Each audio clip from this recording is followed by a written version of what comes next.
Mood, हम लोग अध्ययन कर रहे हैं मूड की।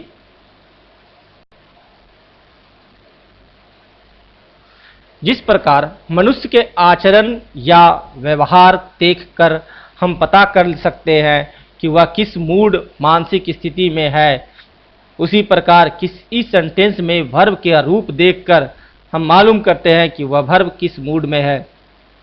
जिस प्रकार हम लोग किसी भी मनुष्य का आचरण या व्यवहार देखकर हम लोग पता कर लेते हैं कि वह किस मूड में है, ठीक उसी प्रकार किसी भी सेंटेंस में वर्ब का रूप देखकर हम मालूम कर लेते हैं कि वह वर्ब किस मूड में है।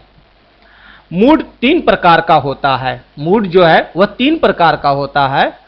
फर्स्ट है इंडिकेटिव मूड, पहला है इंडिकेटिव मूड। सेकंड है इंपरेटिव मूड, दूसरा है imperative mood.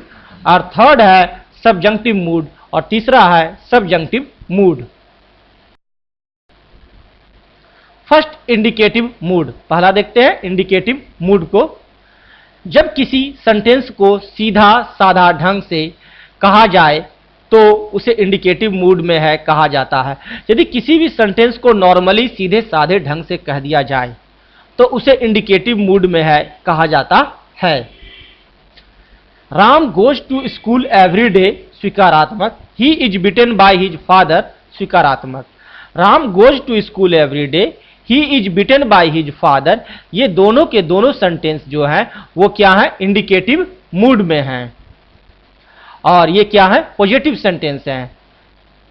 You don't know Sanskrit, नकारात्मक। Ram doesn't go to school, नकारात्मक। देखिए निगेटिव सेंटेंस है लेकिन यह भी इंडिकेटिव मूड में ही है। You don't know Sanskrit, Ram doesn't go to school. इस तरह के जितने भी नॉर्मल सेंटेंसेज होते हैं वो सभी क्या होते हैं, इंडिकेटिव मूड में होते हैं। Does Mohan go to school, प्रश्नात्मक। शुड वी प्ले क्रिकेट, प्रश्नात्मक। इज द चाइल्ड अलाइव, प्रश्नात्मक। यानी कहने का अर्थ हुआ स्वीकारात्मक, नकारात्मक और प्रश्नात्मक तीनों तरह के सेंटेंस जो होते हैं वो इंडिकेटिव मूड में होते हैं। यानी कि हमारा यह जो नॉर्मल ढंग से, जो सीधे साधे ढंग से जो जिंदगी में बोले जाते हैं वो सभी सेंटेंस इंडिकेटिव मूड के सेंटेंस हैं। सेकंड है इंपरेटिव मूड, दूसरा देखते हैं इंपरेटिव मूड।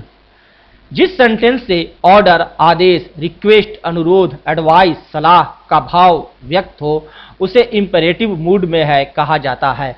और जिस सेंटेंस से ऑर्डर, आदेश, रिक्वेस्ट, अनुरोध, एडवाइस, सलाह का भाव व्यक्त हो उसे इंपरेटिव मूड में है कहा जाता है। Quiet the place at once, order है। Open your book at page 7, order है। ऑर्डर देते हैं quiet the place at once, open your book at page 7, ये दोनों सेंटेंस जो हैं ऑर्डर हैं और ऑर्डर जो होते हैं वह इंपरेटिव सेंटेंस में आते हैं। Give me a pen please, request. Please tell me the truth, request. Request भी जो है वह आपको इंपरेटिव मूड में आते हैं। Be study, advice. और take care of your health, advice.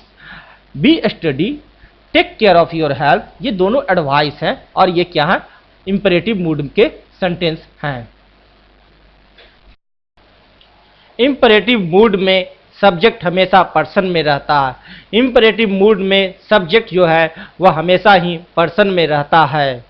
आप गौर कीजिए कि इंपरेटिव मूड के सेंटेंस में कहीं भी सब्जेक्ट नहीं है। आप ध्यान देंगे तो देखेंगे कि इंपरेटिव मूड के सेंटेंस में कहीं भी सब्जेक्ट नहीं है।